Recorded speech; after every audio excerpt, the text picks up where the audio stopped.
Ek het gedink om aanlyn inkomste te verdien is 'n scam tot ek hierdie ontdek het.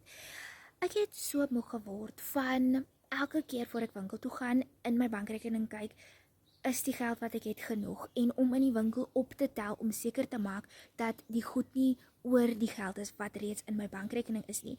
En dit is hoe baie mense vandag geld verdien aanlyn, want jy verdien in dollar en jy hoef nie meer bekommerd te wees dat die goed wat jy koop, die geld wat jy in jou rekening het, te min gaan wees nie. Dit is genoeg en al wat jy nodig het is jou rekenaar, selfoon en wifi.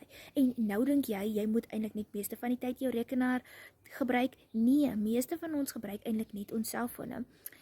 Ek het 'n gratis gids ontdek wat presies vir my sê hoe om hierdie te doen. En hierdie gratis gids wat vir my gewys het, kan vir jou ook wys hoe dit werk. Hierdie gratis gids kan vir jou wys hoe jy inkomste strome kan skep, ekstra inkomste strome kan skep om inkomste te verdien. Sit vir my gratis in die comments as ek vir jou gratis gids kan stuur hoe jy kan sien jy ekstra inkomste kan verdien.